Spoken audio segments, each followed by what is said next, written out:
Evangelho segundo escreveu São Marcos, capítulo 10, versículos 23 ao 31, que nos dizem o seguinte. Todos encontraram? Amém. Diz assim o texto sagrado. Então Jesus, olhando ao redor, disse aos seus discípulos: Quão dificilmente entrarão no reino de Deus os que têm riquezas. Os discípulos estranharam estas palavras, mas Jesus insistiu em dizer-lhes: Filhos, quão difícil é entrar no reino de Deus. É mais fácil passar um camelo pelo fundo de uma agulha do que entrar um rico no reino de Deus. Eles ficaram sobremodo maravilhados, dizendo entre si: Então quem pode ser salvo? Jesus, porém, fitando neles o olhar, disse: Para os homens é impossível, contudo não para Deus, porque para Deus tudo é possível. Então Pedro começou a dizer-lhe: Eis que nós tudo deixamos e te seguimos. Tornou Jesus: Em verdade vos digo que ninguém há que tenha deixado casa, ou irmãos, ou irmãs, ou mãe, ou pai, ou filhos, ou campos por amor de mim e por amor do Evangelho, que não receba, já no presente, o cêntuplo de casas, irmãos, irmãs, mães, filhos e campos, com perseguições, e no mundo por vir a vida eterna. Porém muitos primeiros serão últimos, e últimos primeiros. Poder sentar em nome de Jesus? Amados, Jesus aqui, o Evangelho de Marcos, ele é escrito por um discípulo que andou com Pedro. Marcos, ele era um discípulo auxiliar de Pedro. E é relatado também, ele é mencionado no livro de Atos dos Apóstolos, e cuja mãe servia ao Senhor e tinha uma casa de oração. E Marcos, ele é um dos 4 escritores dos evangelhos. E aqui Marcos, ele escreve esse relato sobre a vida de Jesus. Jesus aqui no capítulo 10, a partir do verso 17, e há esse relato em outros evangelhos.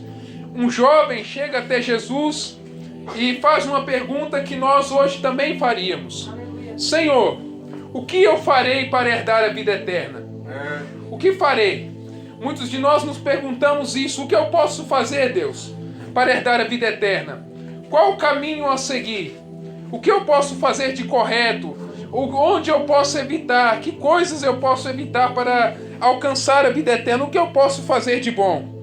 E aquele jovem, ele lhe pergunta a Jesus: Bom mestre, que farei para herdar a vida eterna? E Jesus lhe responde: Por que você me chama bom? Bom é somente um, que é Deus. E Deus é bom.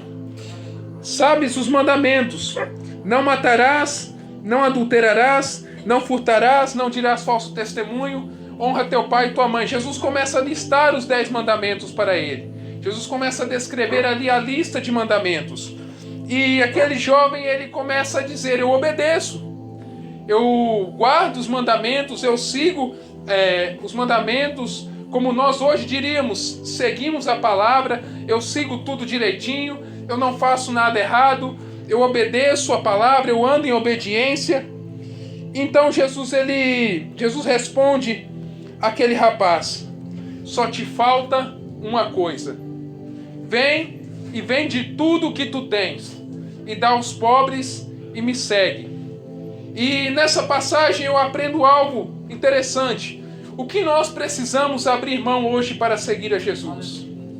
Jesus, ele diz aqui: te falta uma coisa. Vai e vende aquilo. Doeu no coração dele, porque era a coisa que ele mais até mesmo idolatrava. Aquele jovem, o texto vai dizer que ele abandona Jesus e ele vai seguir sua vida triste, porque ele possuía muitos bens. Muitos de nós, se Jesus nos mandar abrir mão de alguma coisa, nós saímos tristes, nós saímos cabisbaixos, não queremos seguir a Jesus ou abrir mão daquilo que nós temos. E se Cristo hoje perguntar para você: abre mão de alguma coisa que você tem, que você estima muito para me seguir, você abriria mão? Você abriria mão da sua família para seguir a Jesus? Você abriria a mão, caso você tenha um parente que é incrédulo, um marido, uma esposa, não abrir mão no sentido de separar, mas você seguir a Cristo, independente do que Ele vai dizer? Você seguiria? E aquele jovem se retira triste porque era dono de muitas propriedades. Então Jesus ele olha ao redor e diz aos seus discípulos: quão dificilmente entrarão no reino de Deus os que têm riquezas. Não é errado ser rico, não. Não é errado ser próspero. Não é errado você ter riquezas, ter prosperidade, até porque a palavra diz: crede no Senhor e estareis seguros. Crede nos seus profetas e prosperareis. A palavra também diz: se quiserdes e me ouvirdes, comereis o melhor desta terra. O problema é quando nós fazemos do dinheiro uma idolatria. E Paulo diz em Colossenses 4, se não me engano, verso 3 ou 5, mortificai a avareza, que é a idolatria. Ah, mas por que você está pregando essa passagem hoje? Eu já havia preparado para dar uma saudação ontem a respeito dessa passagem. E eu ali folheando o texto, a irmã Lena é usada por Deus aqui para falar sobre riquezas. E hoje tem se pregado um evangelho de prosperidade por aí. Venha para Jesus que você vai ser rico. Venha para Jesus que você vai ser próspero. Venha para Jesus que a sua vida materialmente vai mudar. Venha para Jesus que todas as bênçãos que o seu coração deseja vão ser alcançadas. Não, Jesus nos chamou para seguir essa palavra aqui e sofrer por Ele. Aleluia. Será que estamos dispostos a renunciar nossa vida para seguir a Jesus? Aleluia. Jesus disse: ser-me-eis testemunhas, Atos 1:8, tanto em Jerusalém como em toda a Judéia e Samaria até os confins da terra. No original, a palavra testemunha significa Marte. No nosso idioma, uma pessoa que dá a própria vida por algo. Será que nós estamos dispostos a dar nossa vida pelo Evangelho? Jesus diz em São Mateus 16:24, se alguém quiser vir após mim, negue-se a si mesmo, tome a sua cruz e siga-me. É uma renúncia diária, morrer para as nossas vontades, morrer para as nossas paixões. Eu creio que ninguém aqui, se não fosse pelo Espírito Santo, nenhum de nós estaríamos aqui nessa noite. Mas nós renunciamos, nós vencemos a nossa carne. Não é fácil morrer, não é fácil renunciar.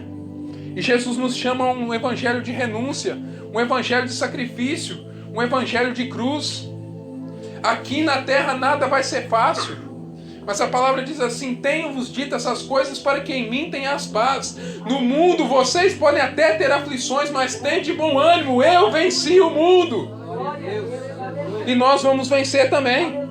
Porque a palavra em 1 João 5,4 diz que essa é a vitória que vence o mundo, a nossa fé. Pela fé nós já vencemos. Verso 24. E os discípulos estranharam essas palavras, mas Jesus insistiu em dizer-lhes: filhos, quão difícil é. Aí tem um colchete aqui, porque em alguns textos originais não tinham essa palavra. Para os que confiam nas riquezas, entrar no reino de Deus. Mas mais ou menos o texto seria: quão difícil é entrar no reino de Deus. A porta é estreita, o caminho é estreito. Para entrar no céu não é fácil. Nós não somos merecedores, é verdade, ninguém é merecedor. Mas é pela graça. Mas ainda assim nós temos que ter um esforço, uma santificação. A palavra diz: segui a paz com todos e a santificação, sem a qual ninguém verá o Senhor. É necessário morrer, é necessário se santificar, é necessário pagarmos o preço. Necessário pagarmos o preço. Não é fácil entrar no reino de Deus, não é fácil herdar o reino dos céus. Pense nessa noite, reflita nisso. E Jesus continua dizendo: é mais fácil passar um camelo pelo fundo de uma agulha do que entrar um rico no reino de Deus. E eles ficaram sobremodo maravilhados ali. Então, quem pode ser salvo? Os discípulos eles ficaram se perguntando, ficaram assombrados com aquela resposta, com aquela palavra de Jesus. Quem pode se salvar? Quem então vai entrar no céu se as exigências são tão duras assim? Mas tem um povo aqui que eu creio que vai entrar no céu. Amém. Tem um povo aqui que vai herdar o reino de Deus. Aleluia, Deus. Nós somos salvos pela graça, mediante a fé. Cristo, ele pagou um preço para que eu e você que estamos aqui nessa noite fôssemos salvos. Jesus, porém, fitando neles o olhar, disse: para os homens isso é impossível, contudo para Deus, porque para Deus tudo é possível. Aquilo que você tem achado que é impossível na sua vida, Deus diz é possível. Aquilo que você diz que não tem mais jeito, talvez você não tenha uma causa nas mãos de Deus, talvez algo que você tem colocado em oração e não tem vindo a resposta, tem jeito sim. Para Deus nada é impossível. Deus vai solucionar o seu problema. Deus vai curar aquela enfermidade que você tem. Parece impossível para os homens. Talvez o médico te dê um diagnóstico de vida, de pouco tempo de vida, que você não vai ir muito além. Mas para Deus tudo é possível. Então Pedro começa a dizer-lhe: eis que tudo deixamos e te seguimos. Tornou Jesus: em verdade vos digo que ninguém há que tenha deixado casa, ou irmãos, ou irmãs, ou mãe, ou pai, ou filhos, ou campos por amor de mim e por amor do Evangelho, que não receba já no presente o cêntuplo de casas, irmãos, irmãs, mães, filhos e campos, com perseguições, e no mundo por vir a vida eterna. O Evangelho de Cristo, ele é, como eu disse, é renúncia, sofrimento. Nós até podemos receber bênçãos nessa vida, poderemos até ser prósperos, como Jesus disse aqui, como eu disse no início da mensagem. Não é errado ser rico, podemos até ser ricos, mas teremos perseguições, teremos provações. Nessa vida nada será fácil, mas nós temos a certeza que Ele estará conosco todos os dias até a consumação dos séculos. Amém. Jesus não nos abandona. Tudo pode parecer difícil, essa pandemia está aí, muitos problemas acontecendo, mas Ele está conosco, nos guardando, nos livrando, nos protegendo, estendendo as suas mãos. Porém, últimos serão primeiros, e primeiros últimos. Aquele que se humilhar será exaltado, e que se exaltar será humilhado. E, concluindo aqui, as riquezas são um perigo. Cuidado naquilo que você tem fitado os olhos. Tudo isso aqui é passageiro, tudo isso aqui vai passar. Esse evangelho que oferece, como eu disse, esse evangelho que oferece prosperidade, que oferece riquezas, ele é vão, ele não te salva, ele te torna próspero somente aqui nessa vida. Jesus disse: se nós esperarmos em Cristo somente nesta vida, somos os mais miseráveis de todos os homens. Então pense hoje, onde você quer passar a vida com Cristo? Você quer sofrer nessa vida com Jesus para herdar o reino dos céus? Ou você quer ser próspero, rico nessa vida, gozar de todos os bens nessa vida? E lá do outro lado, talvez você não tenha a oportunidade que você tem aqui. Sabemos que o rico e o Lázaro, aquela parábola, o rico ele vivia regaladamente, gastava suas coisas, gastava sua fortuna, desprezava Lázaro. E do outro lado, o rico foi parar no inferno. E Lázaro, que viveu a vida inteira mendigando, que viveu a vida inteira numa condição miserável, do outro lado ele era consolado.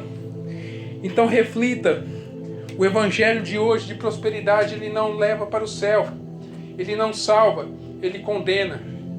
E Cristo, ele não quer te dar riquezas, ele quer te dar alegria, ele quer te dar paz, quer te dar salvação. O que o dinheiro não pode comprar, como Josiel disse ontem na escola dominical, o dinheiro só compra remédio. O dinheiro não compra nada, a não ser coisas fúteis, coisas passageiras. Mas somente Cristo pode te dar alegria, a paz no seu coração, que nada nessa vida pode comprar. Mas Ele quer te dar vida e vida com abundância, espiritualmente próspera, e no mundo por vir a vida eterna. Essa era uma breve palavra que eu tinha para trazer nessa noite, um pouco nervoso, os irmãos me perdoem,